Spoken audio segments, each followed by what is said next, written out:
πρέπει να του δίνουμε straight για το Δαφνί. Μαζευτείτε κάποια κολόπεδα εκεί που γράφει στα μπλοκ. Σιγά, 2-12. Μαζευτείτε.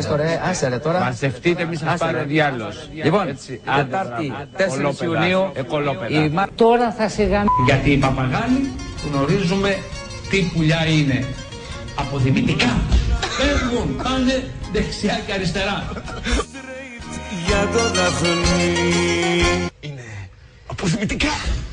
Ωραία. Οι αχάριστοι! Τελείωσε. Πόσα πτήρα θα πάνε στην πρώτη γραμμή της μάχης? Βαφτίσια. Πώς θα δώσουνε τη μάχη για την υπεράσπιση της πατρίδας? Άρα δεν έγινε πόλεμος, μη αυτό είναι. Όταν σηκώνονται και λιποταχτούν και φεύγουν, τους σπουδάζει το κράτος.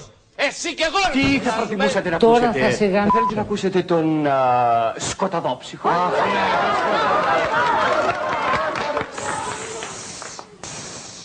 Ησυχία. Τώρα δίνεις τίτλους για άλλες εκπομπές. Έτσι, η ηλιθιότητά σου έχει όριο. Να σου πω κάτι. Έτσι, Να σου πω έχει κάτι. όριο. Να σου Η πω ηλιθιότητα κάτι, είναι να σου σε πω ευθεία κάτι. έτσι. Να σου πω Μέχρι κάτι. κάτω. Να σου Εντάξει. πω κάτι. Έχει όριο Να σου δηλαδή. πω κάτι. Δεν πας παρακάτω. Να σου πω κάτι. Έχει φτάσει στο κατώτατο σημείο. Χθες δεν λέγαμε για άλλα στην εποχή.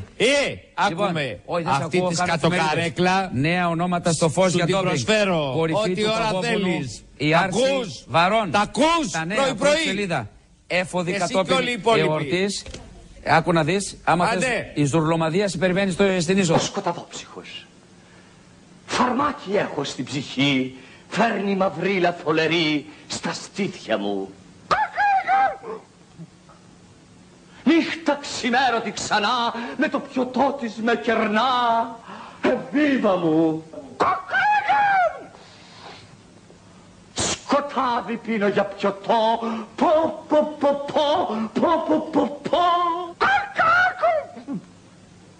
Δέφη της λύσας μου κρατώ.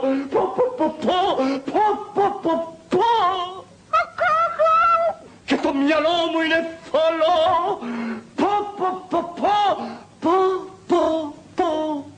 Δείτε κάποια κολόπεδα εκεί που γράφει στα μπλοκ. Σιγά, 2-12. Μαζευτείτε. Άσε ρε τώρα. Μαζευτείτε, μη σας πάρει ο διάλος. Λοιπόν, Τετάρτη 4 Ιουνίου. Τρέλα! Και το μυαλό σου είναι θολό και το δικό της πιο λυψό. Σας εθολώσαν τα λεφτά. Γεια σου φανφάρα παπλατά. Πρέπει να του δίνουμε